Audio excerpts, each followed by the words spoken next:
I'm going to switching to me.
Hello, welcome to Reading for Life. My name is Julie Kleinfelter, and I'm the director of the Austin Public Library in Austin, Minnesota. As a lifelong reader, I understand that people read literature for all kinds of reasons: to learn something new, to be in the cultural know, or simply to escape everyday life. But what we aren't always aware of is that when we read and how we read can change the quality of our lives in real vital ways, making us more aware of the world around us and within us. Reading enables us to experience the world as it looks and feels from the perspective of others. The program, Reading for Life, leverages these unique resources to grow community from the inside out, to link imagination to imagination in an ongoing conversation about the concerns we share and the aspirations we harbor. It's an educational and entertaining in the richest sense of both terms, a living classroom as wide and deep as our collective spirits can imagine. Our presenter today with me is Michael Verde. Michael graduated with honors from the University of Texas's Plan 2 Honors Program, earned a master's degree in literary studies from the University of Iowa, and another in theology from the University of Durham, England, where he graduated at the top of his international class. He taught for 15 years at the university and college prep school levels, most recently at Indiana University, and is currently completing his PhD with a focus on literature and religion. Michael founded Reading for Life in 2005. Michael, together we're together to talk about Frankenstein by Mary Shelley. And you and I have done a variety of works in this program. And as we were talking about what to do next, you had mentioned that this book has come up quite a bit in your work and that you hadn't read it before. And I hadn't either, so we decided to take on something new. So I'm going to kick it over to you to kind of get us started on Frankenstein. First, let me say, when I think of Frankenstein, I have these images of a big, tall, green person with some funny nodules coming out of his neck, and then I see the Adams family with a kind of I have almost these comical kinds of associations. And for years, I mean, really for years, I just assumed Frankenstein was a monster. And I'm just sitting here thinking how deeply this image and name has permeated our culture on the one hand, and then secondly, here I am, I have several degrees in different things related to literature, and I had never read this particular book. And beyond that, the way I thought about Frankenstein was so trivial compared to what I've now experienced having read the novel. So that's kind of just interesting to me that this very name and the image, really, this is like Hulk or Spider-Man or the Thing. I mean, these are really powerful kinds of images. I think for many people across generations, it seems like Frankenstein keeps getting resurrected like Spider-Man. So I just want to mention that I think that for no other reason, this book is has made no small imprint on our imagination in the United States, and I don't know about beyond that. That's number one. But number two, the book has come up. I read in a lot of different veins of different disciplines, etc., and often there is a reference to Frankenstein. And so I've just been noted that and thinking, I need to read that novel. So anyway, that's where that was coming from. And it was the first time to read it. And let me ask you, was this your first time to read it too? It was, and I kind of had the same experience you did. I think when I think about Frankenstein, Gene Wilder is the one who pops to Okay. mind All as right. There kind you of go. the crazy doctor. But I don't know that I ever saw that film either. And then, like you said, I think the character, I always assumed Frankenstein was the monster, not the scientist. And yeah, like I would imagine that Halloween costumes, if there were polls on what people have dressed up as most, I would guess Frankenstein would be up there in the top 10. So I had never read this book either. One of my kids read it as a high school student and really enjoyed it. And I was kind of surprised at that because it's having, I think it was written originally in 1831. Is that when it was first published? So that's a different language almost entirely. And so to have a high schooler who was like, oh yeah, I read that, it was great, kind of piqued my interest. And then when you brought it up, I thought that might be a fun one to because like you said, I would guess most Americans have at least something in their mind when they hear about Frankenstein, where that's probably not true of some of our other um some of our other books, like, Their Eyes Were Watching God, or, people aren't going to have instantaneous thoughts about some of those novels. So this is kind of an original in that sense. Right. And thinking of instantaneous thoughts, you think of, okay, this is a scary book. This is a horror. And as I'm reading the novel, I'm not feeling that it's scary the way a Stephen King movie would be scary or a book. I didn't feel like on the edge of my seat. So the very idea it's scary is interesting to me. In what sense is this a horror book? It's very different than the sense that I had when I had this peripheral associations to Frankenstein of this monster that's going to scare you, etc. And obviously that's really trivial. So any case, it's the disparity Mhm. between what kind of associations I've been nursing and now my first experience with the book. So maybe with that in mind, why don't you? There's just so many different entree points. Why don't you take something, however random, as a scene or an instance or a theme that really impress itself on you for whatever reason, and let's take that as kind of a golden thread and see if we follow it where it leads us. Well, let's see. I can think of a couple places that's jumped out. I think the first thing that I noticed is like other stories we've read, this story is told, it's a story within a story. So it starts with the first few pages are letters between a man and his sister. And I remember getting a few pages into the book and wondering, like, where is this really part of the story? Where are we going with this? Because it's very much kind of that. It reminded me a little bit of Jane Austen, where there's a lot of description and a lot of like inner thoughts as this Walton, R. Walton is talking to his sister. And that threw me because, like you said, I had the sense that it was this real horror story, and it doesn't really start out that way at all. So I would say that was kind of the first and then all of a sudden you get to where he finds the man on the ice, and then you're like, oh, wait a minute, okay, I recognize that character. So here we go, here we go. Okay, so let's go with that. Whose story is it? That might be a way to make sense. Whose story is it? I mean, we can think that in a kind of obvious sense. Is this Walton's story? Is this Victor Frankenstein's story? Is this the monsters, if we're going to call it that? Whose story is this? Is it Felix and his family? Is it Elizabeth's story? So, just what in your thinking, where would you put the center of gravity in terms of whose story this is? I don't think there's a right or wrong answer, but I do think it's interesting to think about that.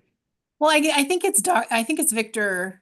I think it's Victor Frankenstein's story. Okay. But I did immediately see parallels between him and Walton, especially at the beginning, that they're setting out on this journey and they're setting out to find something. And I remember writing in the margin several times, what are we looking for here?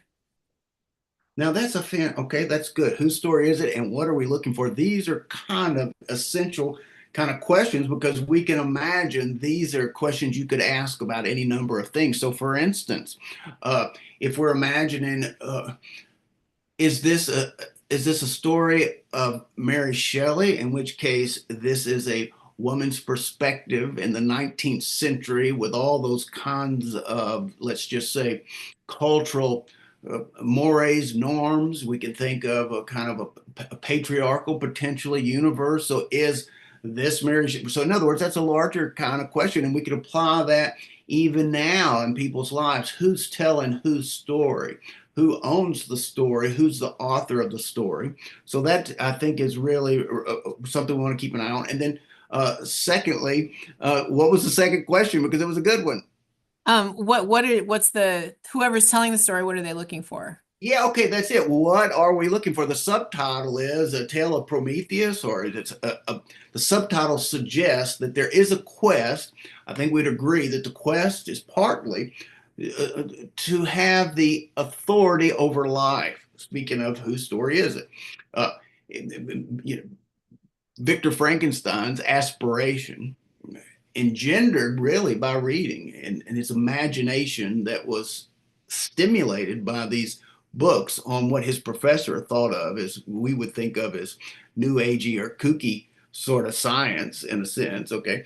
But these were what it lit his fire. In fact, he thought science initially, the sober kind of science of the academy, was really pedestrian because it didn't ask big enough questions and it didn't have a large enough sort of quest. It was finding these kind of quotidian little cause and effect relationships. And here was somebody trying to find the meaning of life, but wanted to himself be the bestower of life. So we can think of what are we looking for here is, I mean, and this is not the answer necessarily, but some kind of, if not immortality, some kind of capacity in which death is not getting the last word, or that I'm not merely a creature. In other words, Victor Frankenstein's aspiration to be a creator. Now, okay, good. Now, Mary Shelley, aspiring to be a creator. Here she was with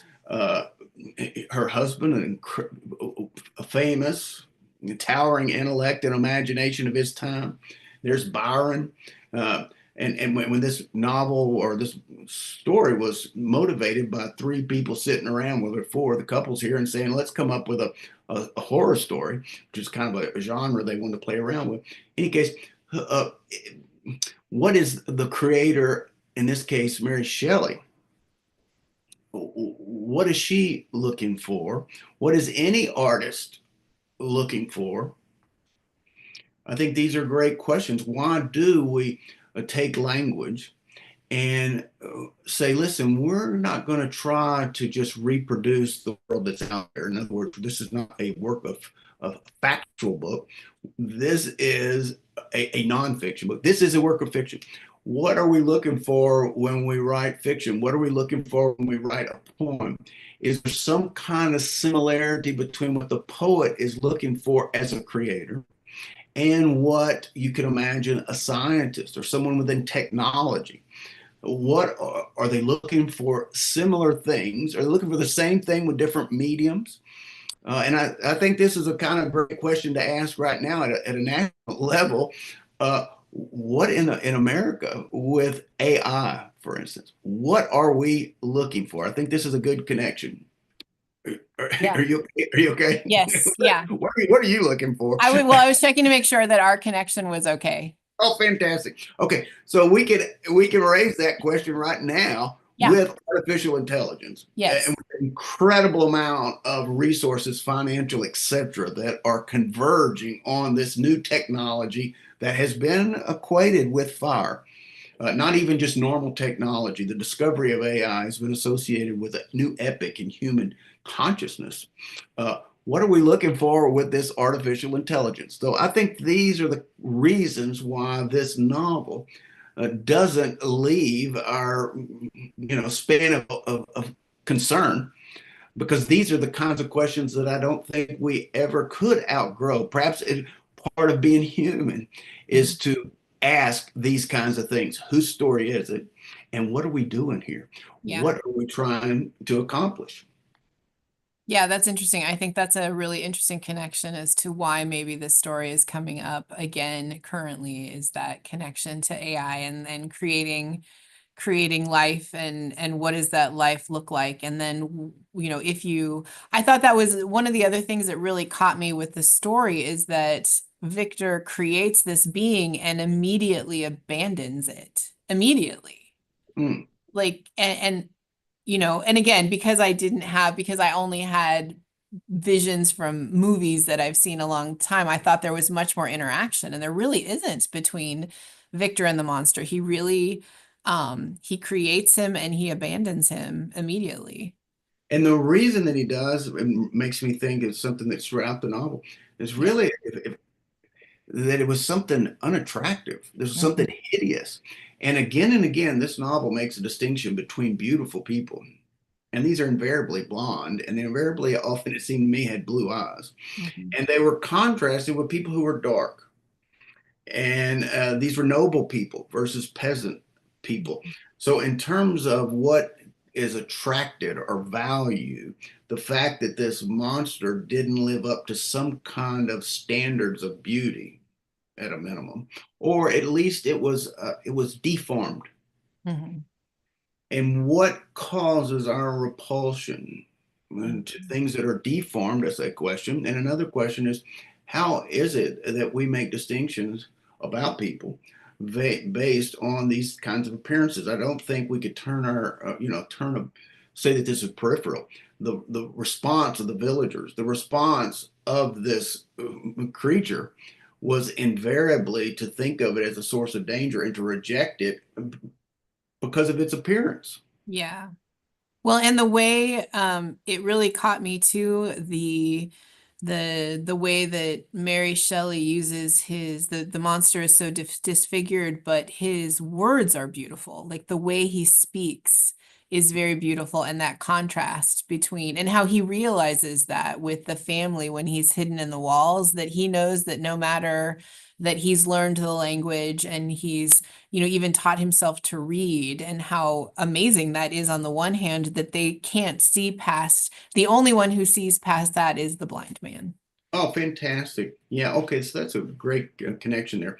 And two great connections. One, that the aspiration to master language Mhm. was a desire to be accepted by sort of making one's expressive life compensate for one's biological life. We're thinking now potentially of why people create. What are we looking for? So if we could say, for the monster, what the monster might be looking for in contrast to Frankenstein would to be received and accepted, which would be very different, I think, than Frankenstein's desire to have mastery over life. In other words, what the monster is looking for is actually something that is very much of this world that doesn't require knowing more than other people, but it's rather about being known. So these are two very different kinds of knowledge. And I think this is an interesting way to contrast the themes in this novel of knowledge as a kind of source of mastery that sets one apart because one is uniquely able to be a creator versus this quest for of knowledge of being known and knowing other people. Mhm. Two very different ways of thinking about knowing. I would like to know you better, or I would like to be known better than you are known. And when you think of it in that way, look, this is so interesting, the social media and this technology and the AI, et cetera, there's something kind of parallel here. Uh, if we imagine our adoration of celebrityhood, of achieving some kind of constant attention. I think of the Kardashians, bless that family's heart, they become a symbol for all things superficial. But in any case, you can think the point of Facebook, et cetera, to garner likes. How many people, how many likes do you have? How many followers do you have? This is a kind of mastery over people's attention. Who, in this, let's say, limited resources of giving and receiving attention, who's going to get the most? And that's a kind of ascent that we could imagine equal to being a creator over life. Both of those have something to do with dominating, of being set apart. And interestingly enough, that is not of interest to the monster. Mhm. And maybe we've got something here, if this had to be a morality tale. Mhm. Uh, what kind of knowledge, what kind of knowing or are you or me? What kind of knowing are we looking for here? Are we looking to be known more than other people? Are we looking to know? Are we Mhm. looking to be known like a celebrity because we're pretty? Mhm. Or are we looking to be known because of how we can express ourselves and because of our character? So these, I think, these kinds of themes. Obviously, this is not the only filter that you can put on the novel, but it certainly seems, I mean, the very fact that the monster is odious and that we call him a monster is already having something to do with what is attractive to people and our desire. I mean, being set apart, right? This was coming up again. Walton's fearful that he will never find an intimate. And when he finds Victor Frankenstein, he starts to be excited because he finds some. Okay, so I think finding our other, let's put it that Mhm. way, and Frankenstein's desire to have a wife, we can think of absolutely crucial there that this female element is missing from his creation and for his completion. Mhm. But in addition to that, just finding someone with whom I can have communion.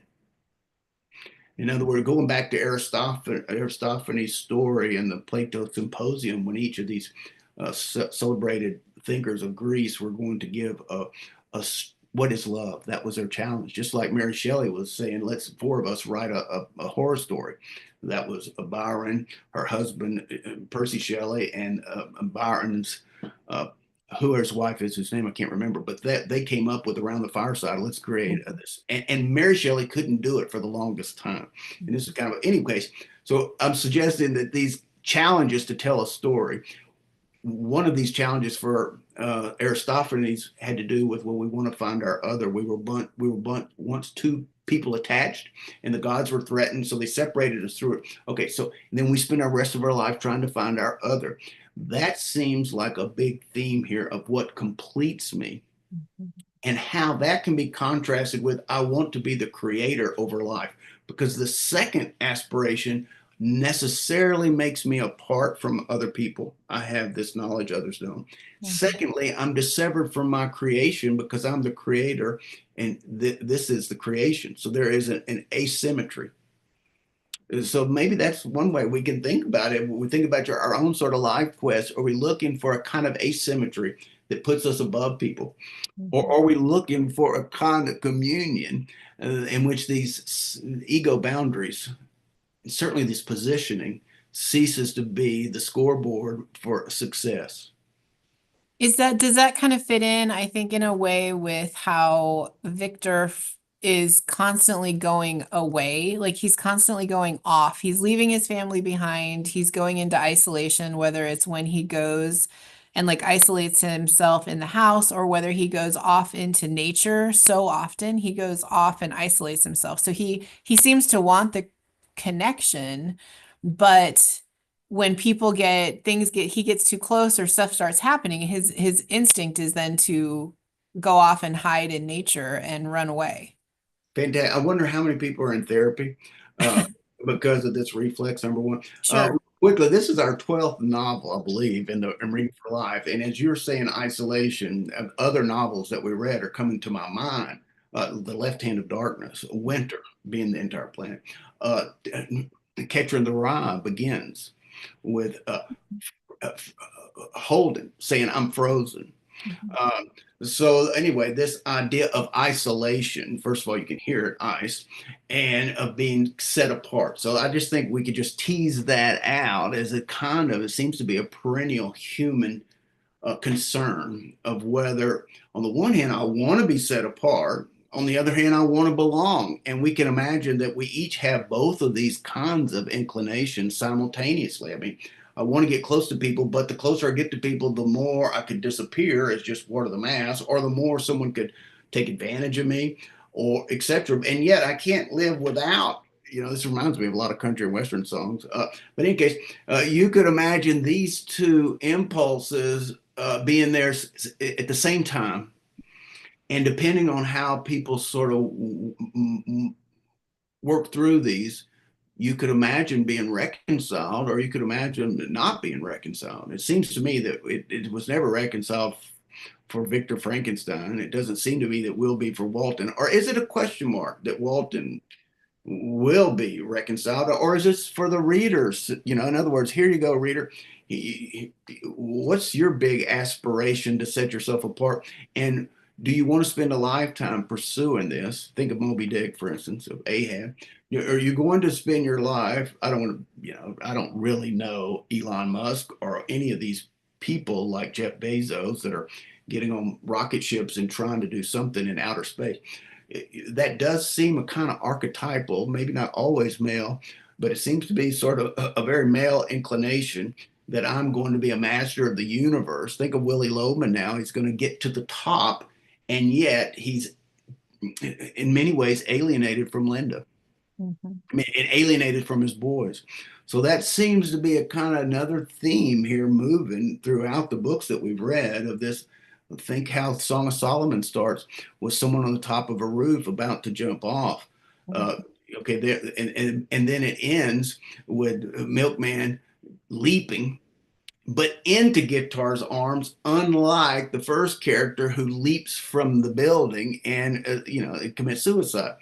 So, in other words, are we trying to bond with another person and experience fulfillment in that way? Or are we trying to somehow do something that no one else has ever done that will garner eternal glory, Mhm. only to realize at some point we've actually just left behind everything that a part of us desires? And it doesn't, I don't, again, it's not gender specific, obviously, but I do think it's fair to say that living from the neck up is a particular male, whether or not we think of that biologically male or whatever, that seems to be a certain kind of characteristic that is cut off from nature, cut off from the body, cut off from poetry.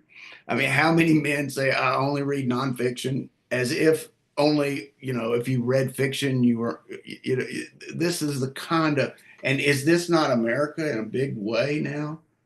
Yeah, when I think about America now and all the convergence of technology, and you ask, where are we going? What do we do? What are we doing this for? At other periods, we've had frontiers. We want to go west, young man, for manifest destiny. That means we want to reach the other end of this country. We want to reach the Pacific. That was a pretty tangible goal. Or we want to reach the moon. That's a pretty tangible goal. Or we want to end this kind of disease, whatever that is, like polio. Mhm. Well, we do have this kind of impulse, but what is it that we're looking for now doesn't seem as clear to me as reaching the Pacific or ending polio. Mhm. Mhm. I mean, what are we trying to do here? I think your question, in other words, is absolutely fantastic. And one thing that might interest in this novel is look at the dissatisfaction that Victor Frankenstein feels. He misses the joy. He can't, at some point, even nature that was a bomb ceases to be meaningful. And how much of Walton's life is not satisfying. Yeah, so I think this is a big, I think your question is, what are we looking for? And what does this do with our relationships to other people? Well, Is and it, I thought it was interesting at how Frankenstein, he was constantly missing, like it was so easy. There was so much foreshadowing um in so many different ways. And there were so many places where he thought he knew the monster's next step, and it was so obvious what the next step was, and he just missed it. And so the whole time you were like, come on. Like, the what are next you step, doing? next Like, step of being, course he's going after Elizabeth. What are okay, you thinking? Like, I had you the same just, thought. like that whole, so there was some, for me, there was so much foreshadowing, and I finally just stopped writing it in the margins because I was like, yeah, this is definitely happening. And he's just like almost willfully, um, missing all of the clues and thinks he has it under control. And he's just so not. He's just, especially there towards the end. I was like, come on. I was, Don't do it. no, yeah, exactly. What are you doing? Stop. Well, and then look, this is culminating at marriage, right? That your marriage will be what haunts you. So I'm getting at that this book is seems to be very preoccupied of people coming together, Mhm. the terms of which they come together. I mean, in other words, you're not going to have a satisfying marriage. You're not going to find communion that is satisfying. Almost as if, and this takes us back, at least in one mythological tradition, to the very creation story. He even says, once upon a time, I'm your Adam. Mhm. Here is a quest for knowledge, the tree of the knowledge of good and evil. There was communion between Adam and Eve and the animals, Adam and Eve and God, some kind of communion that apparently a human being just can't bear. Mhm. This kind of completion. Mhm. Yeah. And yet, as you're pointing out, we know that the pursuit otherwise is going to fail. Okay, we know that if we turn our backs emotionally or otherwise on our family or our friends or whatever, that we're going to regret it someday. And yet, on the other hand, if you tell me I'm going to spend the night one more time in this apartment watching Friends and hanging out with you guys because that's communion, I'm not going to do it. You know what I mean? We got this kind of antagonistic desire to be a part of something, and also thinking, oh my God, life is meaningless if I'm just sitting around communing with you people. This takes us back to Milkman, doesn't it, a bit? And just this desire, his father's desire to be somebody in the Black community, and Mhm. what he was sacrificing for this kind of recognition. Anyway, I'm just thinking that we're getting now to some deep themes that don't Mhm. disappear because it doesn't matter when you live, 1831 or 1818 or 2025, we're working these things out. And maybe this points to what literature does in a way that science doesn't, because if science is continually progressing in some sense, perhaps the human spirit keeps going around the same theme. So to progress wouldn't be to move away. Progress, I would think, would have something to do with your eyes opening. Well, pick another something. This book is just chock full of things to think about. That what was something else that jumped out at you? What was something else? Um, well, I thought it was interesting, Elizabeth, how Elizabeth kind of came into the story was very interesting. What were you thinking about that? I mean, it is interesting. Well, it was just it was there was so much thought, and it was such a convoluted. It wasn't just that she was like the neighbor, or it was this whole thing about bringing her up from poverty and kind of this hovel that she was born into their family. Um there was just so much background and history there that you knew it was leading to something. And then it kind of just drops off and you don't see her for a large portion of the book before they bring her back. Very, Um, yeah, I can imagine. In the 70s and 80s, this book was huge, not in feminist literary theory. In fact, the book was sort of not did not have the same kind of resonance before the 70s, and specifically with regards to issues related to women. That's what brought this book back in such a forceful way. And then other folks interested in colonialism, psychoanalysis, those things, because the book, it lends itself to allegories in all of those disciplines. But it was really the issue of women that came to the forefront. Even, for instance, you could imagine some people were interpreting that Frankenstein was this author's projection of their own rejection from a male dominated world. In other words, there was something between the female artist and this monster, etc. But anyway, Elizabeth, this is a perfect example. Here we go, and as it's depicted, there was a bunch of kids. Most of them were dark, but one was fair and pretty. So we'll just raise you. And then the issue of now, is this your sister or is this going to be your wife? I mean, in terms of women being passive, in this case with Elizabeth, or non-existence because the creature's born without female involvement, or because the monster does not get a wife. If ever there was a book that sort of displaced, marginalized is the big word of the day, I suppose. If there was ever a book that marginalized the women as being sources of agency, and that they were somehow creators over their own life course.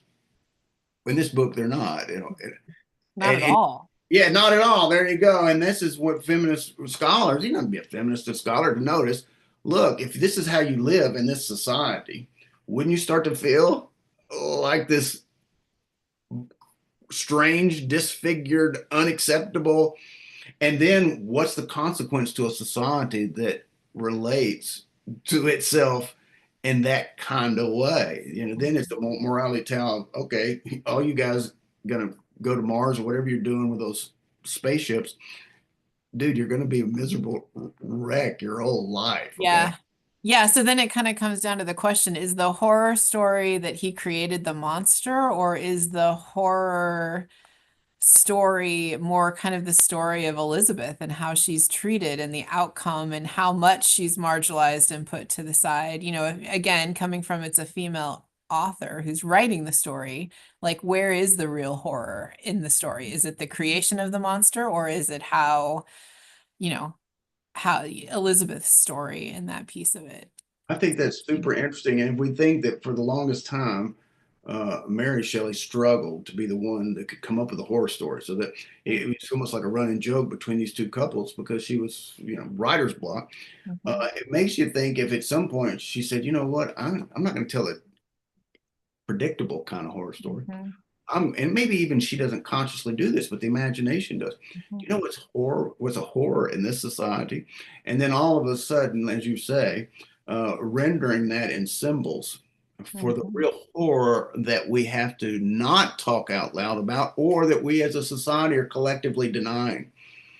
So this really makes a lot of sense to me, that what we push down, because it doesn't satisfy our ambitions, it's not going to disappear. It's going to come back to haunt us, so to speak. Yeah, and it brings up that idea, we've talked about that before, how difficult it must be for authors. I think we talked about this with Tim O'Brien too, to create a story and let it kind of, you're creating the monster and sending it off into the world to be interpreted in different ways. Oh, We fantastic. we Fantastic. had an author here recently and we talked about that. I was like, that must be like, how terrifying was that for you to write this story and send it off into the world, knowing that is the minute you let it go, you lose control of the story itself because it's going to be interpreted and told in different ways.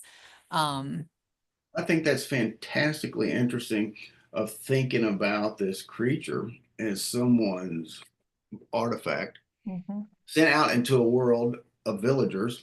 who are going to misread it. They're Yeah. going to interpret in ways that are dismissive, pejorative. In other words, yeah, I think I find that very, very interesting, really, to think of an artist's creation as being in the plight that this monster's in, of finding a reader, finding an audience, finding someone with whom he can have communion Mhm. and despairing of it. Yeah. I find that, we can't, at some level, it's an allegory. So if you try to decide what the meaning is, Right. it doesn't work that way because it can be cashed out and it's psychoanalytically, Marxist, colonialism, feminism, quest for forbidden Yeah. knowledge. But this one, I think, really resonates to me as the monster is in itself not unattractive, but rather because people can't listen to it, as you said, the blind man could. Mhm. In other words, the ugliness is actually misreadings. Mhm. It's not ugly at all. It's that you can't participate in art at this level. Mhm. So you don't notice it, or you say it's whatever, or you interpret it in a superficial way, which Mhm. must be for an author is more painful than not reading it at all, I can imagine. That seemed to be implicit in a lot of Tim O'Brien when he was talking with us. Mhm. That seemed to be a big part of his concern of finding reception Yeah. that he could have communion with. Yeah, I think that came up with Ursula Le Guin too in The Left Hand of Darkness, was that reception piece, and how the story could get taken. And I think with Tim O'Brien as well, the story can be taken so far off course, as to lose some of its meaning. So yeah, being able to find that communion piece, I think that's an interesting connection with the monster in the story as well. Yeah, and wasn't Tim's partly despairing because everyone said the things they carried was a war novel? Yes. This is about Vietnam. Yeah. Bless his heart, because Yeah. partly on the surface it is, and he was a vet, and he does not want to dismiss vets identifying. Right. There wasn't Right. any of that. But on the other hand, he said himself, look, this is about writing, and this is about Yeah. reading. This Right. is about a work of art. And I remember being in the audience, in fact, in Chicago when this book was the book of the year for everyone in Chicago to read, and they invited Tim to give a talk. And for the and then field questions. And for the first 45 minutes, when there were really questions, these were vets who Mhm. wanted to talk about the war. And Right. Tim was polite and etc., didn't look annoyed or anything. But when someone asked him about his, I think, fifth grade English teacher, then all of a sudden it was like, okay, now this is interesting. I will join the rest of you. Uh, Yeah, right. And I don't know that that's necessarily a bad thing. Like I think that book for vets to the I think the kind of healing that he maybe created for that subset of readers was probably huge and really, really needed and necessary.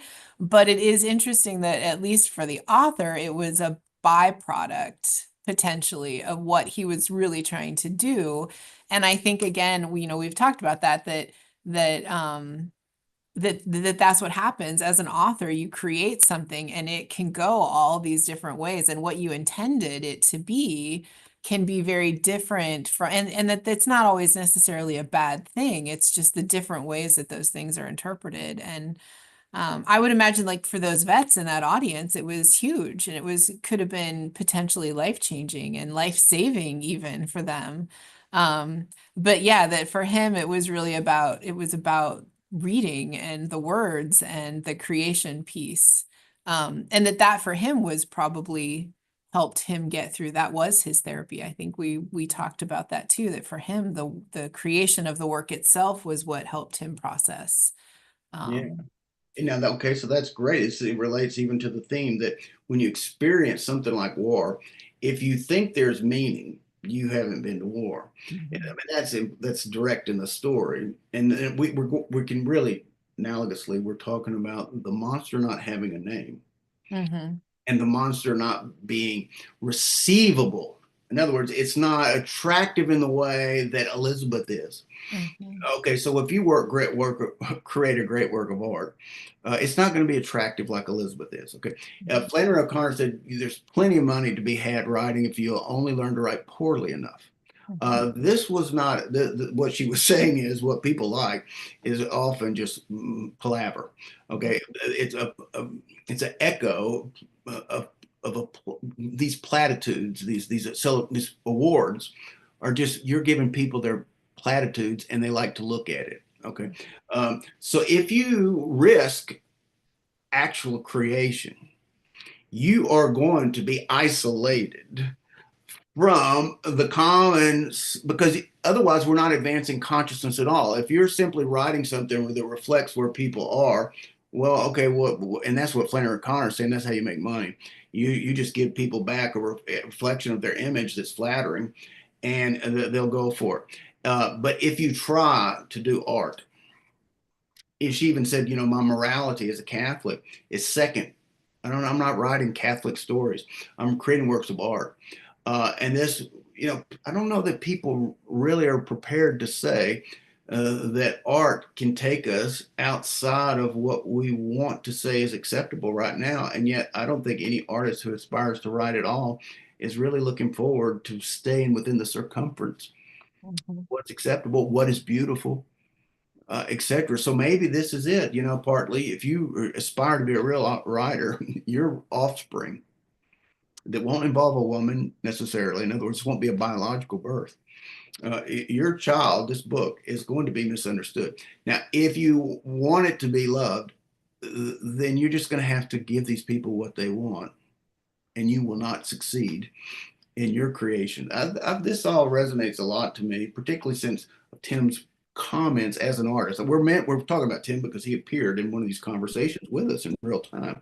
So to have his, people say, well, do you think the author was really thinking about that? This was a wonderful time where we learned, yeah, the author was really telling you, I am thinking about that, and it's a big deal to me. So that was a great moment. But it goes back to your interpretation that this creature may well be an artist's creation not being accepted. Yeah.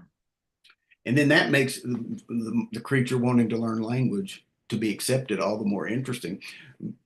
I think of Fitzgerald. Here is someone who was not wealthy, uh, but who aspired to be accepted by the wealthy, and then became a writer that was celebrated by the wealthy. In other words, it was almost if I'm going to be accepted to these wealthy classes, I'm going to have to make up from. And then here's Gatsby. You know, Mhm. this is another. Isn't this a wonderful connection here of Gatsby also being like Victor Frankenstein, Mhm. being like Walton? Mhm. It's not enough to be normal. I've got to be great. So, if we sit around and scratch these novels that we read, I think we would see that they were really all interpenetrating. I hate, Yeah. the best verb in the world, but I don't know a better one. Mhm.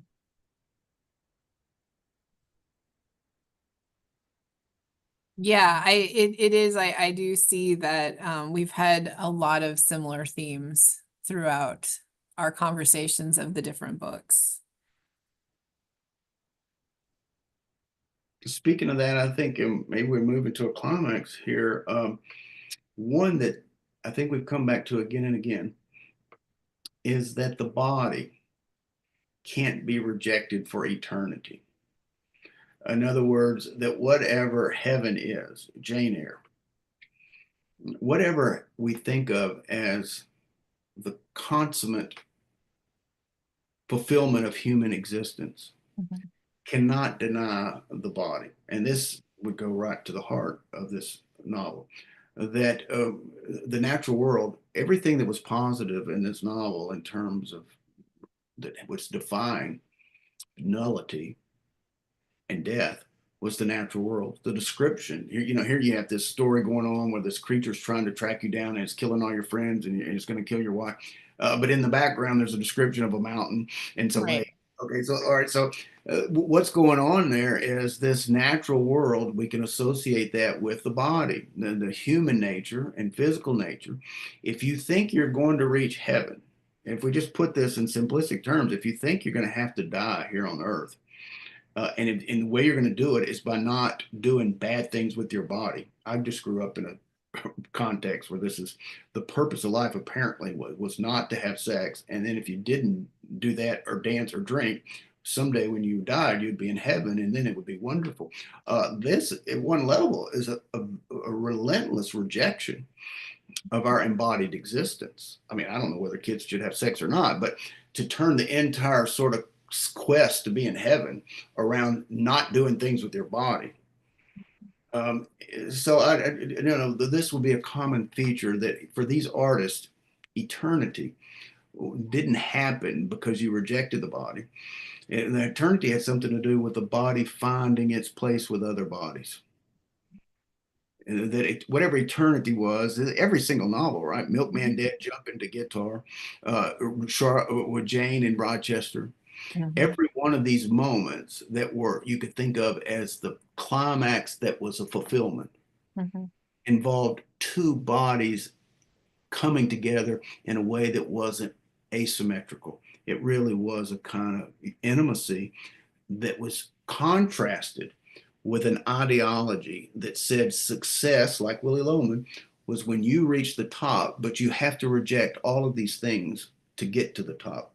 If That was you had love in the time of cholera as well, right? fantastic, yeah, that you can't have love Mhm. without the cholera.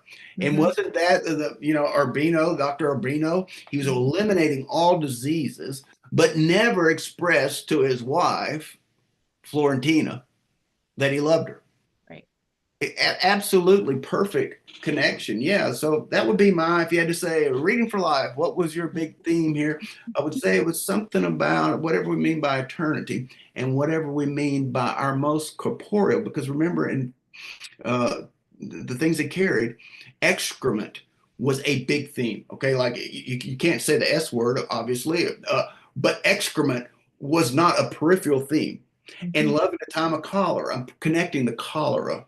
I'm Mhm. thinking, in other words, the things that we say are filthy. This brings us Mhm. back to to the creature. Mhm. Everything about us that we want to say, wasn't this unbearable likeness of being? When he said kitsch was denying excrement.